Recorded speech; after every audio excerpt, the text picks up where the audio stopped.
Hello students, very good morning to everyone.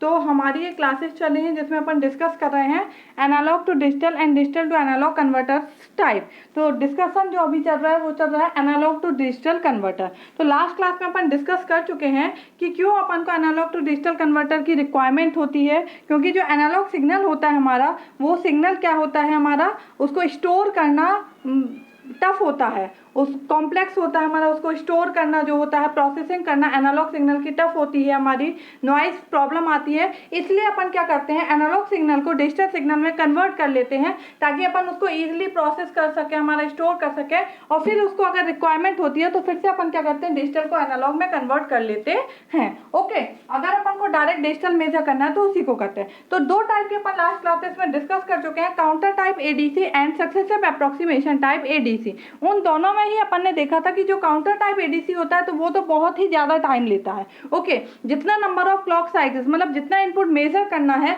उतने ही number of clock cycles हमारे improve होते जाते हैं। If we measure 5 volt then we start from 0 1 2 3 4 5, तो 5 साइकिल्स अपन को रिक्वायर्ड होंगी, मतलब 2 की पावर n-1 साइकिल रिक्वायर्ड होती है। n क्या है, number of bits.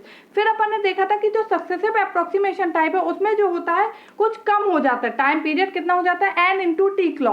Okay, time जो है 3 साइकिल, अगर n बिट है तो n साइकिल्स अपन को रिक्वायर्ड होगी। अब नेक्स्ट अपन डिस्कस करते हैं फ्लैश टाइप और parallel type analogue to digital converter. ये जो है ये सबसे फास्ट होता है, तीनों में सबसे फास्ट होता है ये हमारा। बस इसकी एक प्रॉब्लम, ये थोड़ा सा कॉम्प्लेक्स होता है। जितना हमारा बिट होता है, रजिस्टर है, अगर 3 बिट है हमारा, मतलब तो जितने उतने ही अपन का क्या है, ये सर्किट हमारा बढ़ता जाएगा। जैसे कि अपन ने यहाँ पे एक प्रायोरिटी एनकोडर यूज किया है 8 to 3 लाइंस का। ओके, तो यहाँ पे जो रजिस्टर यूज होंगे वो कितने होंगे, 8 होंगे हमारे। ओके, और जो यहाँ पे ये अपन ने यूज किए हैं कंपैरेटर्स, ये जो कंपैरेटर्स हैं वो हमारे कितने हैं, 7 कंपैरेटर हैं, 1 2 3 4 5 6 7। ओके, तो इस होल सर्किट में अगर n बिट है हमारा, ठीक है, तो कितने हमारे 2 की पावर n जो होते हैं रजिस्टर रिक्वायर्ड होते हैं, 2 की पावर n रजिस्टर रिक्वायर्ड होते हैं। ओके, सपोज n मानना है अपन, n कितना 3 बिट है, तो कितने रजिस्टर रिक्वायर्ड होंगे, 2 की पावर 3, मतलब टोटल कितने 8 रजिस्टर अपन को क्या होते हैं, रिक्वायर्ड होते हैं। ओके, और जो नंबर ऑफ कंपैरेटर्स है वो कितने रिक्वायर्ड होंगे, 7 कंपैरेटर रिक्वायर्ड होंगे।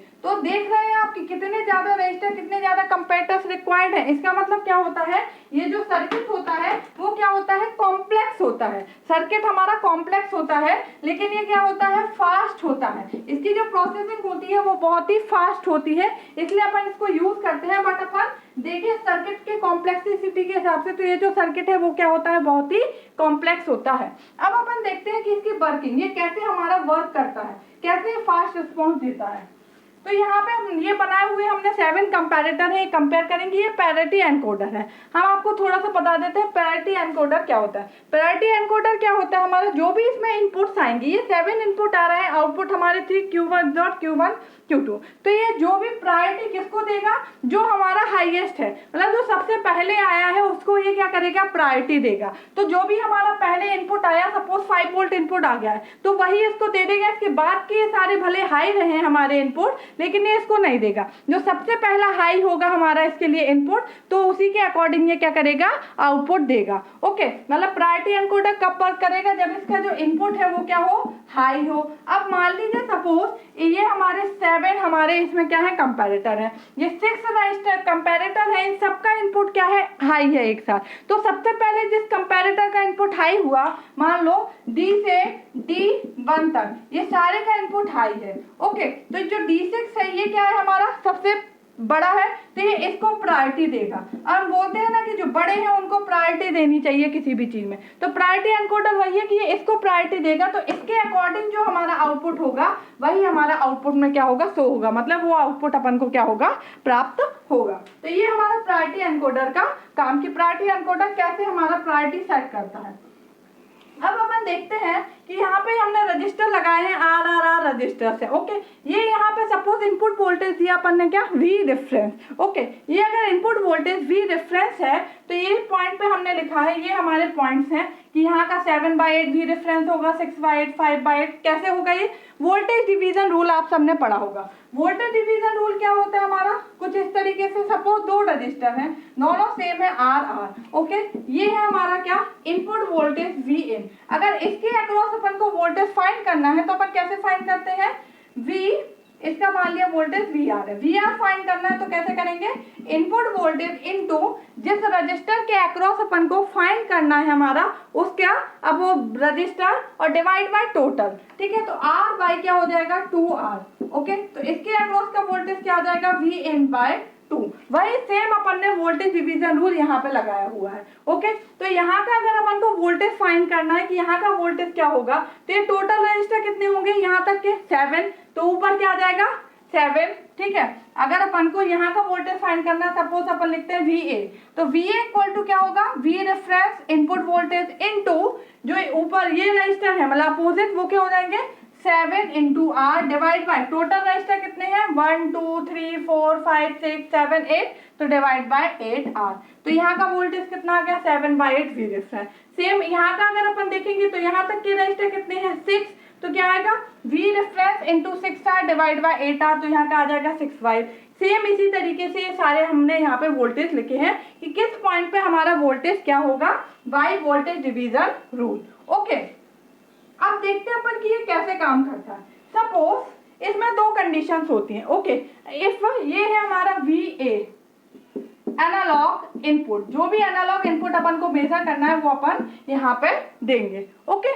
तो दो कंडीशन होंगी, अगर VA ग्रेटर देन होगा V रेफरेंस से तो आउटपुट क्या होगा हाई, ओके। अगर VA जो है वो V रेफरेंस से क्या होगा बड़ा होगा तो हमारा आउटपुट क्या होगा हाई होगा, ओके, बड़ा या फिर बराबर। और अगर VA जो है वो लेस देन होगा V रेफरेंस से तो आउटपुट जो होगा वो क्या होगा लो होगा, ओके। सपोज लेके चलते हैं अपन कि VA जो है एनालॉग इनपुट वो क्या है हमारा 5 वोल्ट है, ओके, और V रेफरेंस जो है वो हमारा 8 वोल्ट है, ओके। तो अगर अपन इस पॉइंट पे वोल्टेज देखेंगे तो कितना आएगा, अगर ये 8 वोल्ट है सपोज V रेफरेंस 8, तो 7/8 इंटू 8 ये कट जाएगा 7/8 इंटू 8, तो यहाँ पे अपन को वोल्टेज कितना आ रहा होगा सपोज 7 वोल्ट। 1 मिनट, यहाँ पे वोल्टेज जो होगा वो कितना होगा 7 वोल्ट। इनपुट वोल्टेज अपन क्या बोलना है 5 वोल्ट है। तो कंडीशन कौन सी फॉलो हो रही है, VA less than V reference है, VA क्या है लेस देन V रेफरेंस है, तो यहाँ पे क्या होगा आउटपुट लो मिलेगा इस कंपैरेटर का, ओके। नेक्स्ट हमारा यहाँ का अगर अपन वोल्टेज देखेंगे तो कितना होगा 6/8 इंटू 8, मतलब यहाँ पे आएगा 6 वोल्ट और ये है 5 वोल्ट। अभी भी क्या है VA less than V reference, तो यहाँ पे क्या मिलेगा 0, ठीक है। नेक्स्ट यहाँ पे देखेंगे तो ये क्या है 5/8 इंटू 8, तो यहाँ पे 5 वोल्ट है, ये 5 है, मतलब VA equal to V reference, तो आउटपुट क्या मिलेगा हाई 1। नेक्स्ट देखेंगे तो यहाँ पे क्या होगा 4 वोल्ट, ये 5 है, VA greater than V reference, तो आउटपुट हाई।